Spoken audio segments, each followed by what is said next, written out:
if you're anything like me, or if you're just a fan of this channel in general, you know that I love anime, I love fighting games.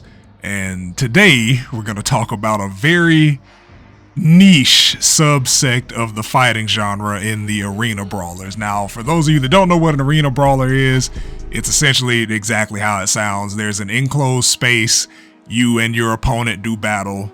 First one to lose their HP loses the game. It's a very simple concept. Think of a fighting game, but with way more restrictions. Somehow way more restrictions and way less restrictions, and that's what we'll get into. The first thing that I kind of wanted to go over is really just like the differences between the arena brawlers and the core fighting games. The first one being the commands. So with most arena brawlers, your attacks are going to be relegated to a singular button, and you change direction depending on what you want to do. So your combos are going to be, I play on PlayStation, so a combo would be something like square, square, square, square, square, square, square, up, square, something along those lines with like a directional input at some point in the string. And you know, you usually have your homing dash, which is a mechanic that instantly lets you close the gap between your opponent's character and your character. Now, in other games, it may look different. I know in Demon Slayer, the Hinokami Chronicles, they just, you know, they kind of run towards their opponent at a high speed because they're humans. They are not like superhuman by the standard definition. You know, people get limbs cut off and continue fighting, and you know, that's adrenaline. But every game, every arena brawler has this mechanic in some capacity, like basically an instant gap closer between you and your enemy. And a lot of the times it's unaffected by lower level projectiles. So like in Naruto, the homing dash, you can't throw shuriken and hit somebody out of their homing dash. You have to actually land an attack. But herein lies the problem. The priority system in most arena brawlers is very weak or non-existent. So what I mean by that is 9 times out of 10 in your game, if somebody activates a level 3 and you're doing anything except blocking or doing your own level 3, you are going to get hit. Timing is not a factor in who wins the clash. So in traditional fighting game sense, like, you know, for my people that play things like Street Fighter, Tekken, Mortal Kombat, basically what that is a completely invincible level 3 super that you can bust out at any time, that in majority of the arena brawlers does not have a real cooldown, because meter usually comes back automatically, or if it doesn't, there's a way to charge meter outside of landing attacks. And that's another key difference, is how meter is managed. In traditional fighting games, you know, blocking will get you less meter than landing a hit will. Landing a hit will get you the most meter, and you know, you kind of have to gauge that meter usage out depending on the situation. So in a game like Street Fighter, you have EX moves, which are moves that are enhanced from your regular special. They might start up faster if you use meter. They might do more damage, do more hits, cause more hit stun, something along that nature. And they take away from your super meter, which is something that you won't get back unless you're landing hits. And in arena brawlers, it works in a similar fashion, except a lot of these games, like I said before, Hinokami Chronicles, Ultimate Ninja Storm, My Hero One's Justice, all of these games have some sort of mechanic that lets you build meter at a whim. And you can use that meter. So let's say I want to build a meter in Naruto Ultimate Ninja Storm. I charge up my chakra, I blow a level 1 super, and now I can just charge that right back up again and have another really big damaging super on deck. And depending on the character, that could be incredibly underwhelming or incredibly overwhelming.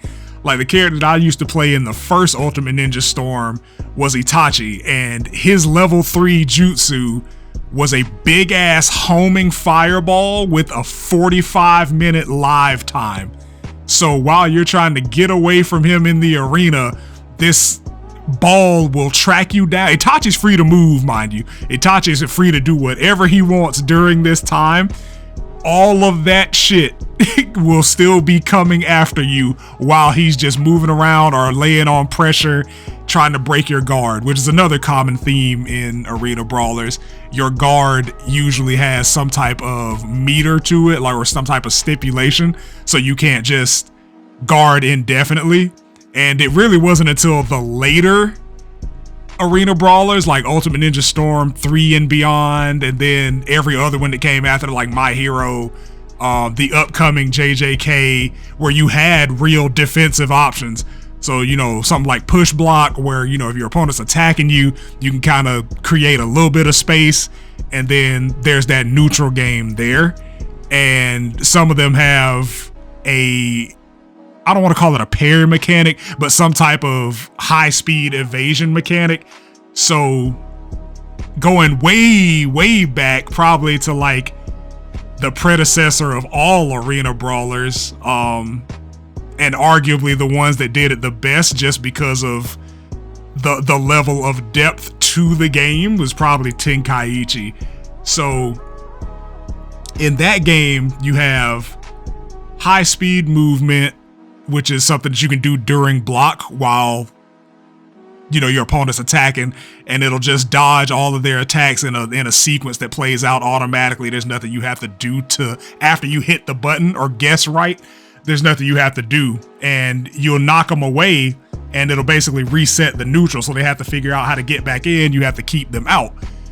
And in a lot of arena brawlers, that's just really non-existent, because again, the priority system and the scaling is incredibly inconsistent across all arena brawlers. The most egregious of this offense is, all honesty, probably Jump Force, because they have an escape mechanic where it says if you're getting hit, you can tap L1 and escape, and your opponent has the opportunity to also hit L1 and escape. But if you get hit by certain assists, that's not a thing that you can do anymore. Same thing with the combo system in Jump Force. Like, it's very unclear what certain conditions are for certain combo routes. So like, I played Vegeta and Jotaro, and they have a pretty similar game plan, which is, you know, your light combo into a heavy attack, into a special, into an assist, into another special, into super if you have it.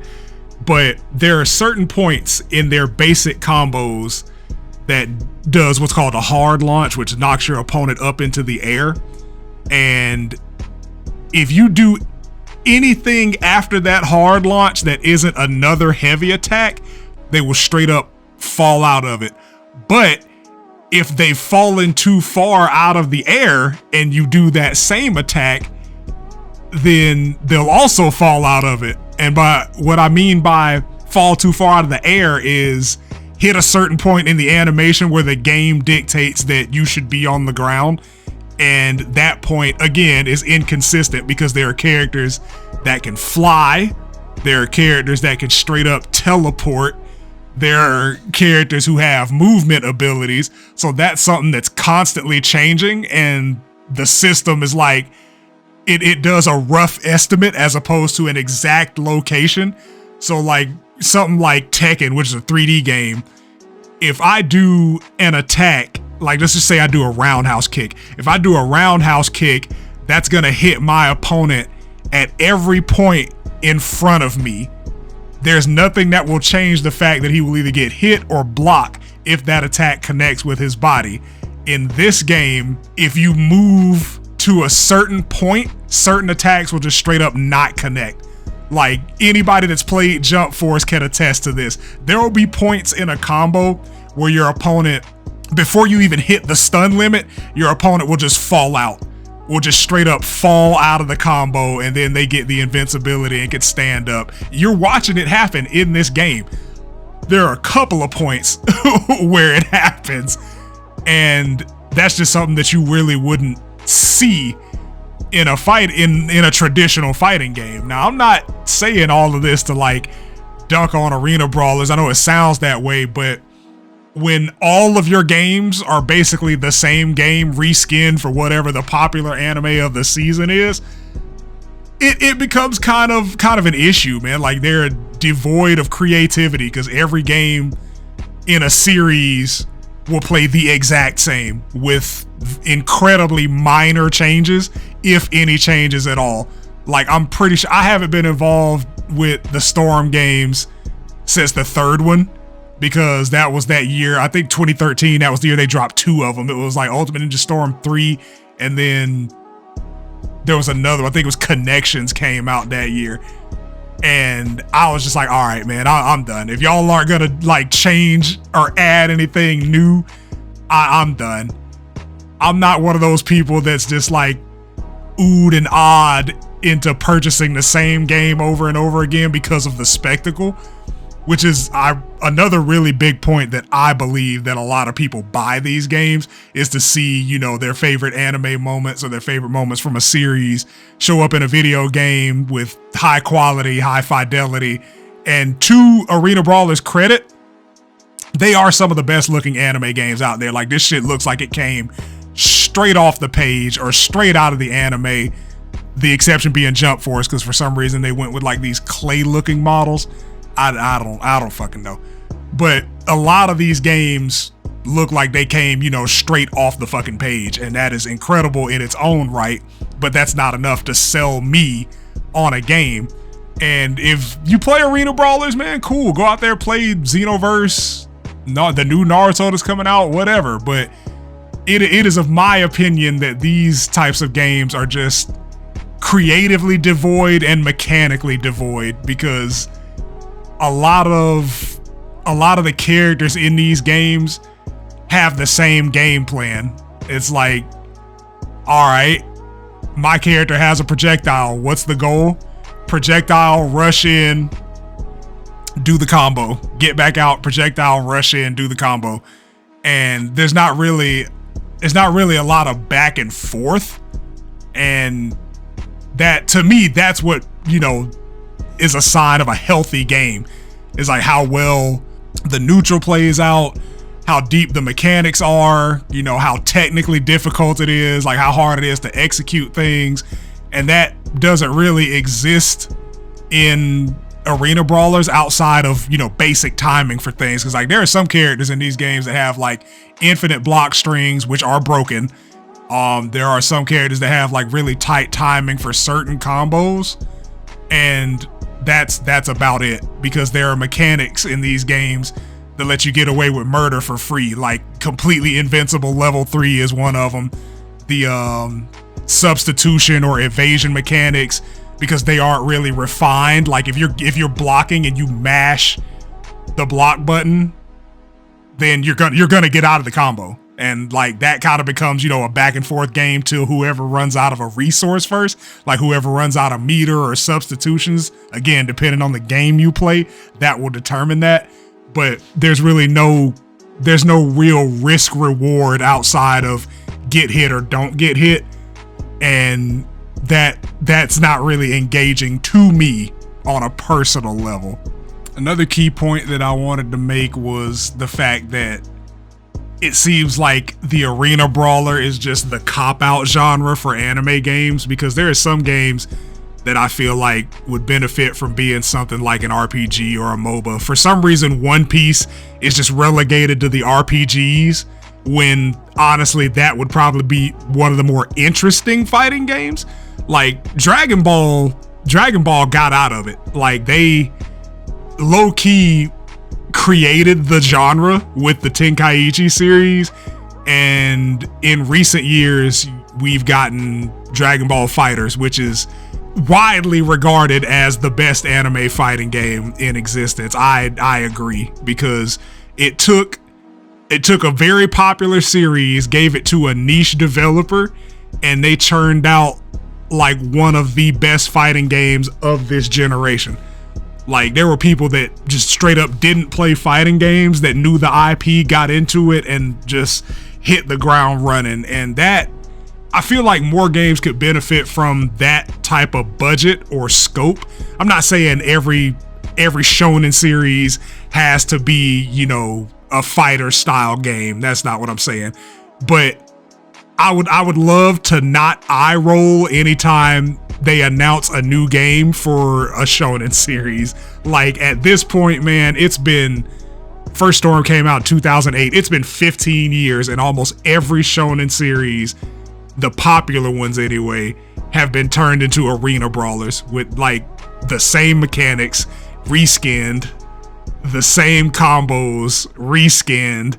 And I'm just tired of it, honestly. Like I want more. I want more for shonen fans, but I also want more for arena brawler fans. Like the Storm games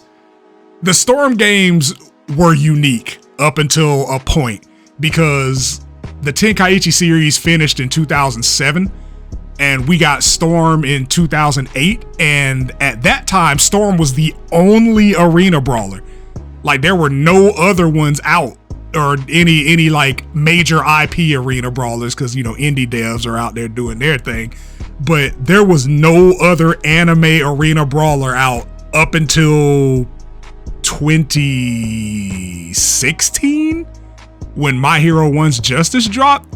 Because before then it was 100% Naruto. Like we got a Naruto game in 2008, 2010, 2013, and then again in 2016, but they had their releases in between that. Like Shinobi Strikers is kind of like a team MOBA, so that was a little bit of a venture, but like the combat is basically Ultimate Ninja Storm combat, and certain characters have certain roles, but like, you know, when you get into fights, it's essentially this but streamlined.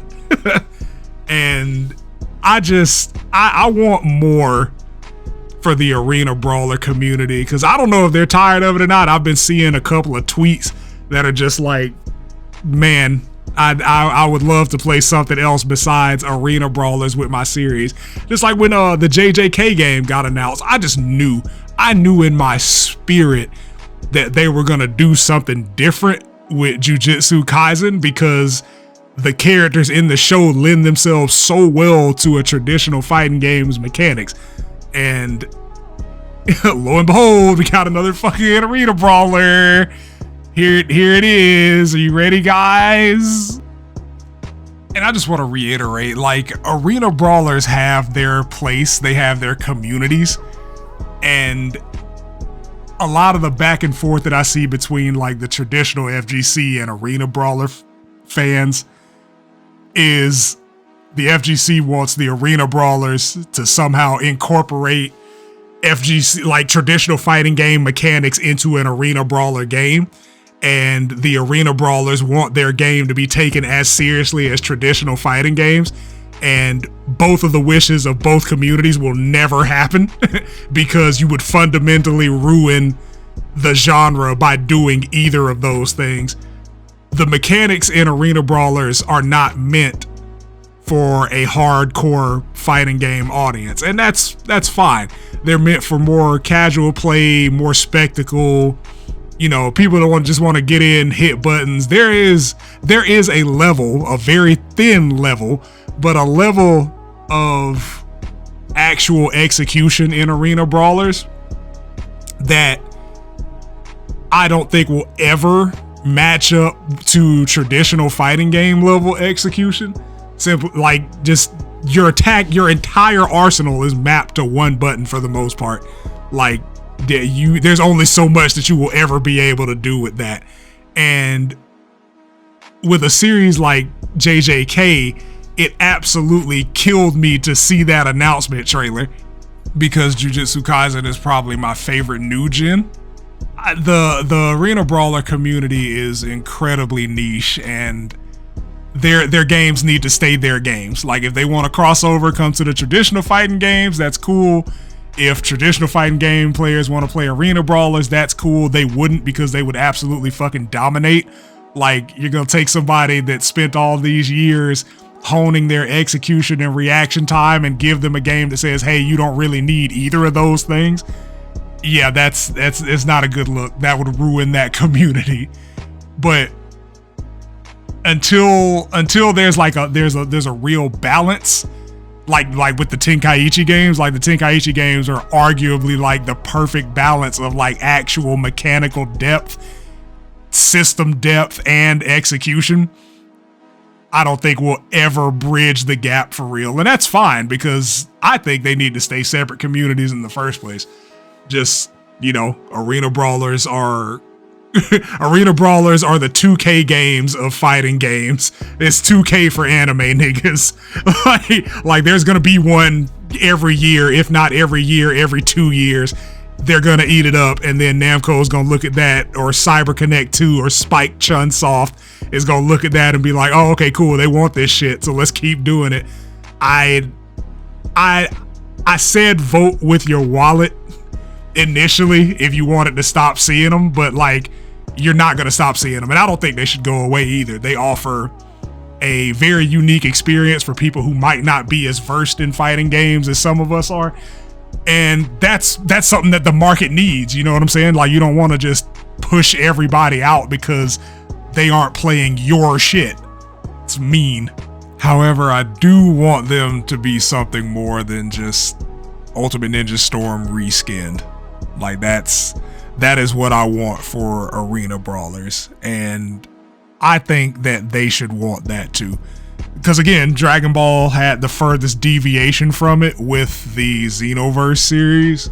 And even then, that, like, every time they drop a DLC character, that game gets broken again. So can't really compare that to like a more traditional fighting game, because they don't, I don't think that they think they're just cash grabs, but they kind of treat them like they're cash grabs. It's like, hey, let's just release this fuck busted character and let the community figure out, and then we'll, you know, do our thing later down the road at some point if we feel like it. Hit ran Xenoverse 2 until the next character came out, and then Jiren ran Xenoverse 2 until the next character came out, and then UI Goku ran yeah, you get the point. It's a very odd crossroads where one community wants to be taken more seriously but retain the current status quo, and then the other community thinks that the original community should reflect their status quo to be taken more seriously. And you can't have those things, because traditional fighting games are traditional fighting games, arena brawlers are arena brawlers. They're that way for a reason. Both of them have markets. They both have people that will buy them no matter what and will not deviate. And I think it should be a peaceful coexistence, but we have to call a spade a spade. Like, these arena brawlers are completely creatively devoid. I don't think anybody can really argue that. Like, these are just the same game reskinned for whatever the new anime is. The mechanics don't change. They're very simple in every game. And I just think that the community needs a shakeup, man. I'm not saying get rid of them entirely, but I do want to see other genres get explored. And My Hero took the leap of faith, honestly, and made a battle royale, which is busted to hell. Like, there is no balance in that fucking game at all. If your character has a projectile, welcome to S tier. Like, that's really how that goes. And it needs to be explored further why that is. Like, a lot of these are battle shonen, so I get it. It's like, hey, we want to make a fighting game, but why does it have to be an arena brawler? Like, Demon Slayer could have easily been like a Soul Calibur-esque game or a Guilty Gear-esque game. Fucking JJK, I feel like, could have been something similar to Tekken, or maybe DOA, because there are powers in that game, so like, it wouldn't be as, you know, fine-tuned as something like Tekken, but there are other avenues. There are other avenues that could be explored, and I would love for, you know, one of the 5 anime fighter developers to explore those games, or those genres, excuse me. That's kind of where it is. I know people are gonna feel strongly in one direction or the other, let me know. Let me know in the comments, man. Like I wanna have like actual conversations with the people who only play arena brawlers versus the people who only play traditional fighters. I've played both. Like most recently, I even delved into Demon Slayer because that was, you know, I've been out of arena brawler, so I wanted to get back into one, so I gave it a shot. I hated Jump Force. Hated Jump Force. Played that shit for a month and sold it. So I would like to know specifically from the arena brawler community what keeps y'all coming back to those games. And then from the fighting game community, the traditional fighting game community, what would it take for you, or what would it take to improve those games? But let me know in the comments. Look forward to talking to y'all, man. Peace.